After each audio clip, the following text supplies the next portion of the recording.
तो आप सबको ये जान के बहुत खुशी होगी कि 11th चैप्टर का हम ललित कला की बुक जिसका नाम भारतीय कला का परिचय भाग 1 था वो हम ख़त्म कर चुके हैं और अब हम 12th क्लास की बुक रीड करेंगे। इसका नाम भी भारतीय कला का परिचय लेकिन ये भाग 2 है। इसमें आज हम फर्स्ट चैप्टर स्टार्ट करने जा रहे हैं जिसका नाम है पांडुलिपि चित्रकला की परंपरा। तो आइए स्टार्ट करते हैं। 5वीं शताब्दी में रचित विष्णुधर्मोत्तर पुराण के तीसरे खंड में चित्रसूत्र नामक अध्याय को भारतीय कला और विशेषकर चित्रकला की स्रोत पुस्तक के रूप में स्वीकार किया गया।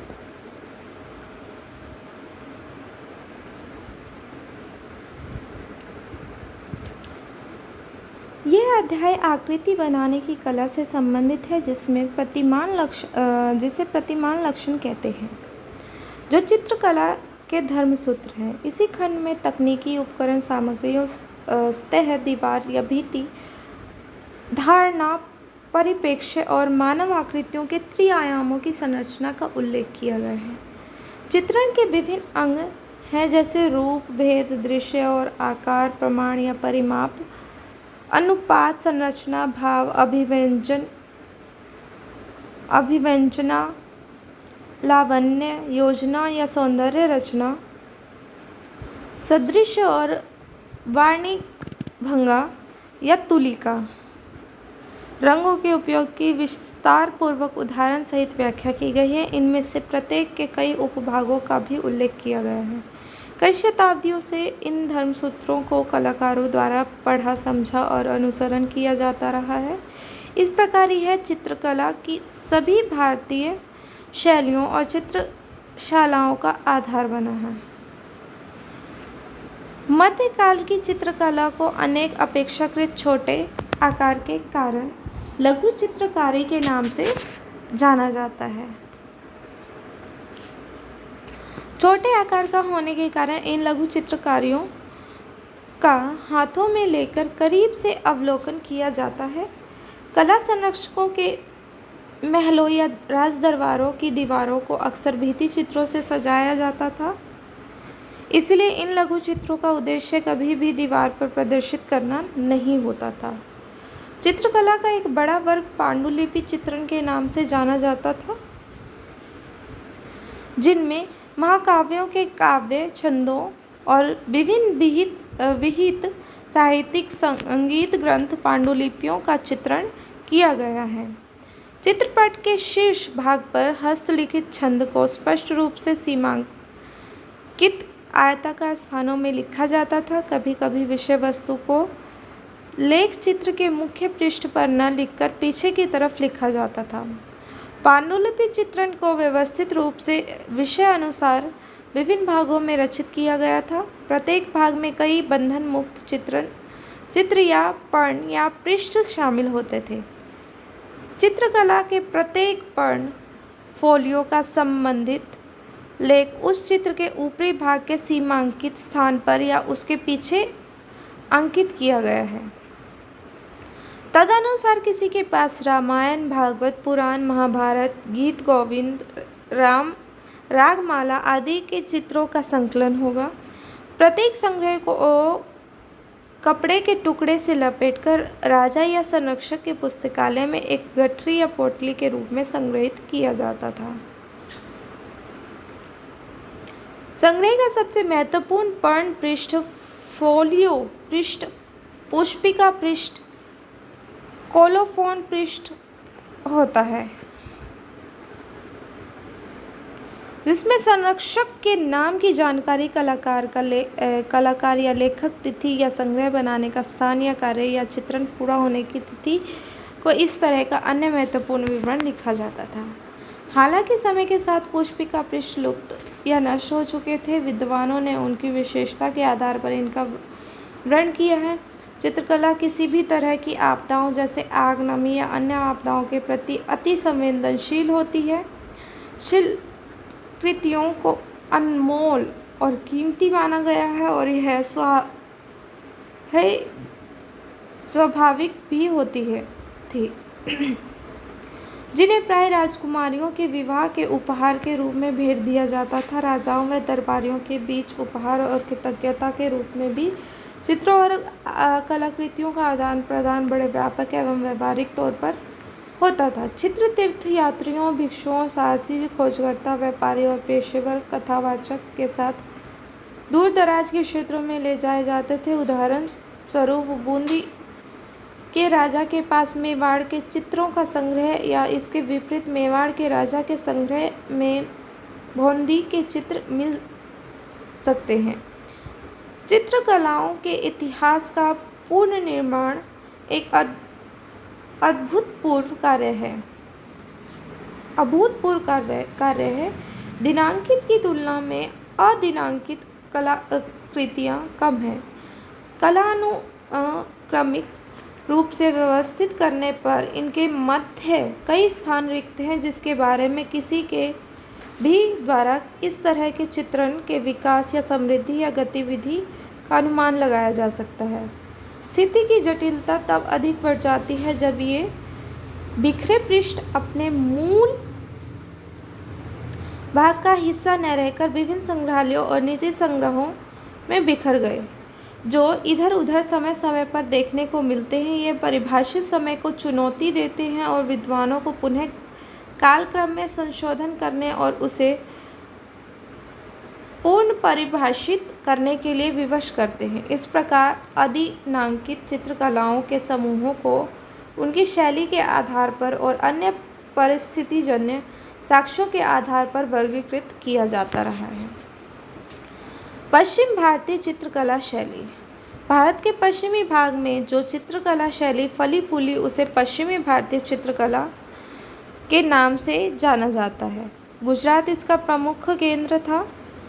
इसके साथ साथ राजस्थान का दक्षिणी भाग और मध्य भारत का पश्चिमी भाग भी इसमें सम्मिलित है। गुजरात में अनेक महत्वपूर्ण बंदरगाह होने के कारण इस भूभाग से अनेक व्यापारी मार्ग जाते थे। परिणाम स्वरूप यहाँ अनेक संपन्न व्यापारी व स्थानीय सामंत प्रमुख हुए, जो आर्थिक संपन्नता के कारण कला के भी सशक्त संरक्षक बने। मुख्य रूप से जैन समुदाय के व्यापारी वर्ग ने जैन धर्म के विषयों को संरक्षित किया। जैन के विषयों और पांडुलिपियों पर आधारित पश्चिमी भारतीय शैली का यह भाग जैन चित्रकला के नाम से जाना जाने लगा। शास्त्र दान की परंपरा के कारण जैन शैली के विकास को और प्रोत्साहन मिला और जैन समुदाय में सचित्र पांडुलिपि को मठ के पुस्तकालय, जिसे भंडार कहा जाता था, में दान करना एक परोपकार, सदाचार व धार्मिक कृतज्ञ माना जाता था।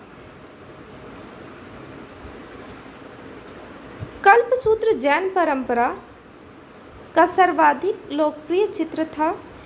इसके एक भाग में जैन धर्म के 24 तीर्थकारों के जन्म से लेकर निर्वाण तक की विविध घटनाओं का वर्णन किया गया है, जो कलाकारों को उनके जीवन चरित्र को चित्रित करने के लिए विषय प्रदान करता है।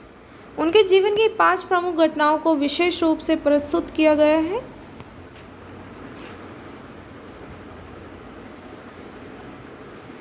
गर्भाधान, जन्म, गृह त्याग, ज्ञान प्राप्ति व प्रथम उपदेश और महानिर्वाण। तीर्थकारों के जीवन से संबंधित अन्य घटनाओं के अधिकतम भाग कल्पसूत्र में शामिल हैं।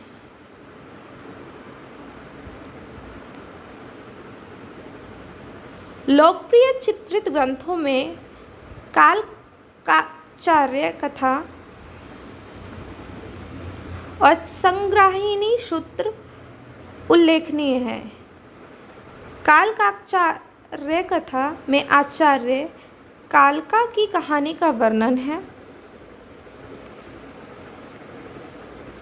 जो एक दुष्ट राजा से अपनी अपहृत बहन एक जैन तपस्विनी को बचाने पर आधारित है। ये विभिन्न रोमांचकारी घटनाक्रम और कालका की रोमांचपूर्ण यात्रा को प्रस्तुत करता है, जैसे वह अपनी लापता बहन का पता लगाने के लिए भूमि का परिमार्जन कर रहे हैं, अपनी जादुई शक्तियों का प्रदर्शन, अन्य राजाओं के साथ संबंध स्थापित करते हुए अंत में दुष्ट राजा से युद्ध कर रहे हैं।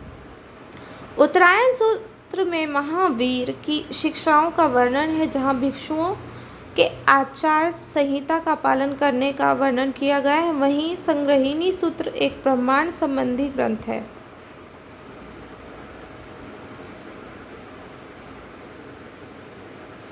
जिसकी रचना 12वीं शताब्दी में की गई थी, जिसमें ब्रह्मांड की संरचना व अंतरिक्ष के बारे में अवधारणाएं शामिल है। जैनियों ने इन ग्रंथों की कई प्रतिमाएं लिखवाई। इन ग्रंथों में या तो बहुत कम अथवा अत्यधिक चित्र मिलते हैं। इस प्रकार एक विशिष्ट पृष्ठपोथी या चित्र को लेखन और चित्रण के लिए वर्गों में विभाजित किया जाता था। पांडुलिपि या पोथी चित्र के पृष्ठों को एक साथ जोड़ने के लिए ऊपर और नीचे पटलीस नामक लकड़ी के आवरण का उपयोग किया जाता था और जोड़ने के लिए छोटा सा छेद बनाया जाता था, जिससे उसे एक डोर के द्वारा बांध दिया जाता था ताकि वे संरक्षित रहे। 14वीं शताब्दी में कागज के आने से पहले प्रारंभिक जैन चित्रकला परंपरागत रूप से ताड़ के पत्तों पर बनाई जाती थी। भारत के पश्चिमी भाग से प्राप्त ताड़ के पत्ते की सर्वप्रथम पांडुलिपि 11वीं शताब्दी की है। ताड़ के पत्तों को चित्रण से पहले तैयार किया जाता था और तेज नुकीले सुलेख उपकरण के उपयोग से पत्तियों पर लेखन का कार्य कुशलता से किया जाता था।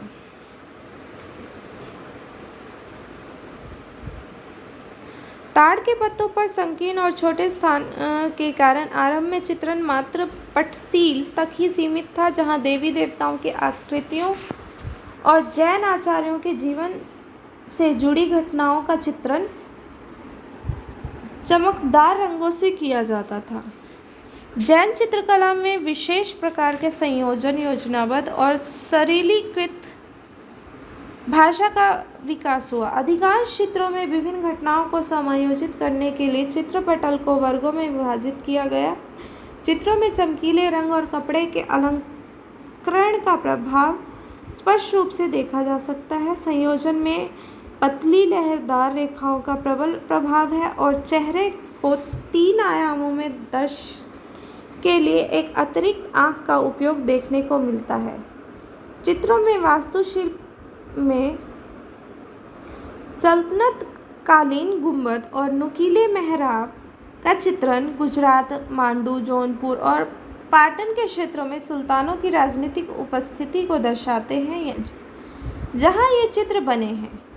कपड़े के चंदवा या शामियानों और पर्दों, मेज, कुर्सी आदि वेशभूषा, उपयोगी वस्तुओं इत्यादि पर स्वदेशी और स्थानीय जीवन शैली का प्रभाव स्पष्ट रूप से दिखाई देता है। भूदृश्य या प्रकृति दृश्य के स्वरूपों का चित्रण विस्तृत रूप से न होकर मात्र सांकेतिक या साधारणतः किया गया है। लगभग 1350 से 1450 के 100 वर्षों की अवधि को जैन चित्रकला का सबसे रचनात्मक काल माना जाता है। चित्रों की संरचना में एक महत्वपूर्ण परिवर्तन का अनुभव किया जा सकता है, जहां प्रबल रूप से देवी देवताओं के साथ आकर्षक रूप से चित्रित भूदृश्य या प्राकृतिक दृश्य, नृत्य करती मानव आकृतियाँ और वाद्य यंत्र बजाते संगीतकारों का चित्रण मुख्य चित्र के स्याहियों हाशिए पर किया गया है। इन चित्रों को स्वर्ण और लाजवर्त के प्रचुर उपयोग से चित्रित किया गया है, जो कि इन चित्रों के निर्माणकर्ता या संरक्षकों की संपन्नता और सामाजिक स्थिति को दर्शाता है। इन धार्मिक ग्रंथों के अतिरिक्त तीर्थपट मंडल और गैर धार्मिक कहानियों को भी जैन समुदाय के लिए चित्रित किया जाता था। जैन चित्रों के अतिरिक्त इनका निर्माण या संरक्षण धनी व्यापारी और समर्पित भक्तों द्वारा करवाया जाता था। 15वीं और 16वीं शताब्दी के उत्तरार्ध में सामंतों, जमींदारों, धनी नागरिकों और ऐसे अन्य लोगों के बीच चित्रकला की एक समानांतर परंपरा मौजूद थी, जिसमें धर्मनिरपेक्ष, धार्मिक और साहित्यिक विषयों के चित्रण शामिल थे। यह चित्रकला स्वदेशी परंपरा का प्रतिनिधित्व करती है, जिनका निर्माण राजस्थान के राज दरबार की शैलियों और मुगलों के प्रभाव के आने से पहले हुआ था। इसी समय में हिंदू और जैन विषयों के अनेक चित्रों को चित्रित किया गया, जैसे महापुराण चौर पंचाशिका, महाभारत का अरण्य पर्व, भागवत पुराण, गीत गोविंद और अन्य कुछ चित्रांकन जो इस स्वदेशी शैली का प्रतिनिधित्व करते हैं। इस काल और शैली को साधारण रूप से पूर्व मुगल या पूर्व राजस्थानी शैली के रूप में भी जाना जाता है, जिसे स्वदेशी शैली कहा जाता है।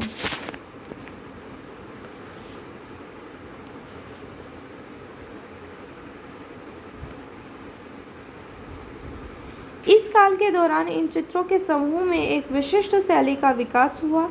इनमें मानव संरचना की एक विशेष शैली का विकास देखने को मिलता है। साथ ही साथ पारदर्शी वस्त्रों के चित्रण में विशिष्ट रुचि दृष्टिगोचर होती है। नायिका के सिर पर गुब्बारे की तरह से ओढ़नी का चित्रण है, जिसे कड़े और नुकीले किनारों की तरह ढाका गया है। वास्तुकला का चित्रण प्रासंगिक परंतु सांकेतिक है। विभिन्न प्रकार की रेखाओं से जल निकायों और विशेष रूप से क्षितिज वनस्पतियों, जीवों आदि का चित्रण किया गया है। ये सभी औपचारिक तत्व 17वीं शताब्दी की आरंभिक राजस्थानी चित्रकला को प्रभावित करते हैं। उत्तर पूर्व और पश्चिम के कई क्षेत्रों पर 12वीं शताब्दी के अंत में मध्य एशिया के सल्तनत राजवंशों के शासन में आने के बाद स्पष्टतः फारसी, तुर्क और अफगान के प्रभाव को चित्रों में देखा जा सकता है, विशेष रूप से उन क्षेत्रों में जहां सल्तनतों द्वारा चित्रों का निर्माण करवाया गया है, जैसे कि मालवा, गुजरात, जौनपुर और अन्य सल्तनत शासित क्षेत्र। इन राजदरबारों में कुछ मध्य एशियाई कलाकारों के साथ स्थानीय कलाकारों द्वारा चित्रों के निर्माण से स्वदेशी शैलियों और फारसी शैलियों के परस्पर मिश्रण से एक नई शैली का उदय हुआ, जिसे सल्तनत चित्रकला के रूप में जाना जाने लगा। एक शैली की तुलना में पद्धति का अधिक प्रतिनिधित्व करता है, जिस पर फारसी मिश्रण का प्रभाव है। स्वदेशी चित्रण पद्धति चित्ररंजक रूप से स्वदेशी तत्वों के साथ फारसी तत्वों जैसे कि रंग, शरीर रचना, अलंकरण, सूक्ष्मता के साथ सरल प्राकृतिक दृश्य या भूदृश्य इत्यादि एक साथ दिखाई दे रहे हैं। नासिर शाह खिजली 1500 से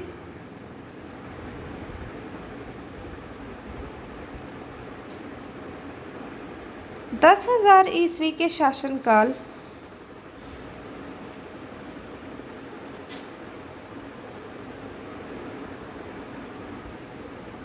के दौरान मांडू में चित्रित निम्तनामा पकवानों की किताब इस शैली का सर्वोत्तम उदाहरण है। व्यंजनों की पुस्तक है, जिसे एक खंड में शिकार का भी उल्लेख किया गया है। इसके साथ ही साथ तवाओं, सौंदर्य प्रसाधन, इत्र के निर्माण और उनके उपयोगों के दिशा निर्देश भी दिए गए हैं। सूफी विचारों पर आधारित कहानियाँ और लोरा चंदा चित्रकला इस पद्धति के उदाहरण हैं। पाल चित्रकला शैली जैन साहित्य एवं चित्रकला की भांति पूर्वी भारत के पाल शासकों के समय में लिखित सचित्र पांडुलिपियाँ 11वीं-12वीं शताब्दी की आरंभिक चित्रकला के उदाहरण हैं। पाल काल 750 से 12वीं शताब्दी के मध्य बौद्ध कला का अंतिम प्रमुख काल था। नालंदा व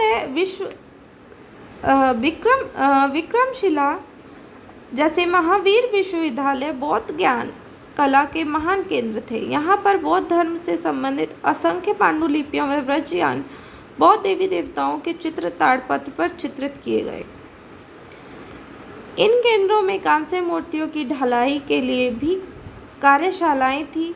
दक्षिण पूर्व एशिया के छात्र और तीर्थयात्री शिक्षा और धार्मिक शिक्षा के लिए इन केंद्रों या महावीर विश्वविद्यालय में आए और पालकालीन बौद्ध कला के कांस्य और सचित पांडुलिपियों के नमूने अपने साथ वापस ले गए। इस प्रथा ने पाल कला का विभिन्न स्थानों उदाहरण स्वरूप नेपाल, तिब्बत, बर्मा, श्रीलंका और जावा जैसे देशों में सुगमता से प्रसार किया। जैन चित्रकला की कोणीय रेखाओं की विपरीत लयात्मक एवं प्रभामान रेखाएं तथा हल्की रंग योजना पाल शैली की चित्रकला की प्रमुख विशेषताएं हैं। अजंता की तरह पाल शैली में मठों में मूर्ति कला पद्धति और चित्रों में समांतर कला शैली का अनुभव होता है।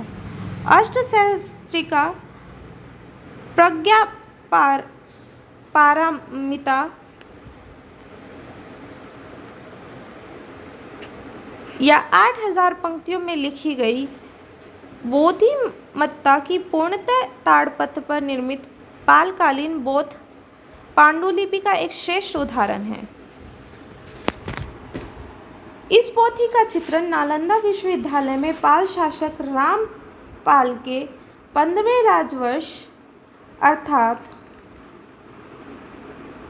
11वीं शताब्दी के अंतिम तिमाही में हुआ। इसमें 6 पृष्ठ चित्र हैं एवं दोनों ओर चित्रित लड़की के आवरण हैं। ये आवरण पांडुलिपि के पृष्ठ के ऊपर नीचे लगाकर फीते से बांधे जाते थे ताकि पांडुलिपि सुरक्षित रहे। मुस्लिम आक्रमणकारियों के आगमन के पश्चात पाल राजवंश कमजोर होता गया।